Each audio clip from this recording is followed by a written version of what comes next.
Hi friends, welcome to புத்தம்புது சமையல். இன்றைக்கி ஒரு டிஃப்ரெண்ட்டான ரெசிபி செய்ய போகிறோம். பார்த்திங்கன்னா புளியம்பூவில் துவையல் செய்கிறது எப்படின்னு பார்க்கலாம்.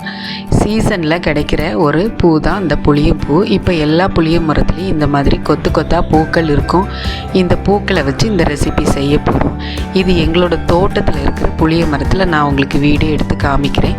பூ எவ்வளோ அழகாக இருக்குதுன்னு பாருங்கள். இந்த மொட்டுக்கள் எல்லாமே டார்க் பிங்க் கலர்லேயும் எதழ்கள் சந்தன கலர்லேயும் இருக்குது. இது நல்லா விரிஞ்ச உள்ளாடி இருக்கிற எதழ்களில் லைட்டாக மெரூன் கலரில் லைன் இருக்குது. ரொம்பவே பார்க்குறக்கு அழகாக இருக்குது இந்த புளியம்பூ.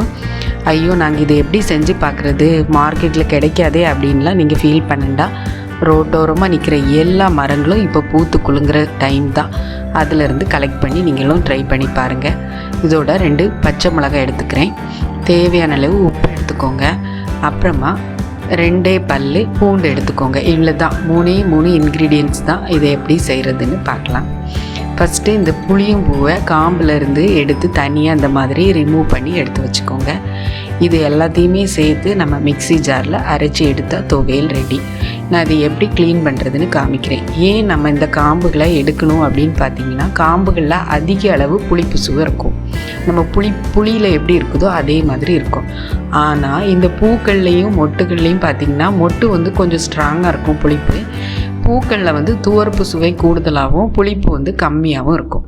அதனால நம்ம டோட்டலாகவே இது புளிப்பாக இருக்கிறதுனால இந்த காம்பை மட்டும் நம்ம ரிமூவ் பண்ணிவிட்டு மொட்டுக்களையும் பூக்களையும் இந்த மாதிரி தனியாக எடுத்துக்கோங்க. எடுத்து அதை ஒரு பவுலில் மாற்றி வச்சுக்கோங்க. அப்புறமா நம்ம இதை மிக்ஸி ஜாரில் போட்டு அரைச்சிக்கலாம். இப்போ இது எல்லா டைமும் நம்ம செய்ய முடியாது. இந்த மாதிரி ஒரு 2 months இருக்குதும் பூ இந்த மரங்களில். அந்த டைமில் நீங்கள் இதை ட்ரை பண்ணி பாருங்கள். இப்போ பூ மிக்ஸி ஜாரில் மாற்றிக்கலாம். அதோட அந்த 2 பல்லு பூண்டையும் ஆட் பண்ணிக்கோங்க. பச்சை மிளகாவை இந்த மாதிரி உடச்சி போட்டுக்கோங்க. தேவையான அளவு உப்பை ஆட் பண்ணி நம்ம இதை ஒரு சுற்றி எடுத்துக்கலாம். இப்போ பாருங்கள், இதை டேஸ்ட் பண்ணி பார்த்தப்ப ரொம்பவே புளிப்பாக இருக்குது. அதனால நான் இதோட கொஞ்சம் தேங்காய் சேர்த்துக்கிறேன்.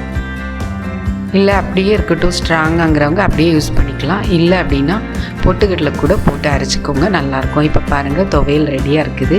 இது சூப்பரான ஒரு சைட் டிஷ்ஷாக இருக்கும். எதுக்கெலான்னு பார்த்தீங்கன்னா, இட்லி, தோசை, அப்புறம் சாதத்தோட பிசைஞ்சு சாப்பிட்றதுக்கு, தயிர் சாதத்துக்கு ரொம்பவே சூப்பரான காம்பினேஷனாக இருக்கும். நீங்களும் ட்ரை பண்ணி பாருங்கள். நான் இது மேலே கொஞ்சமாக எண்ணெய் தாளித்து கொட்ட போகிறேன்.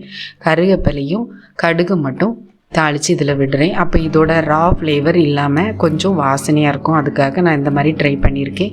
தேவைன்னா இந்த மாதிரி பண்ணிக்கோங்க, இல்லை அப்படியே யூஸ் பண்ணிக்கலாம்.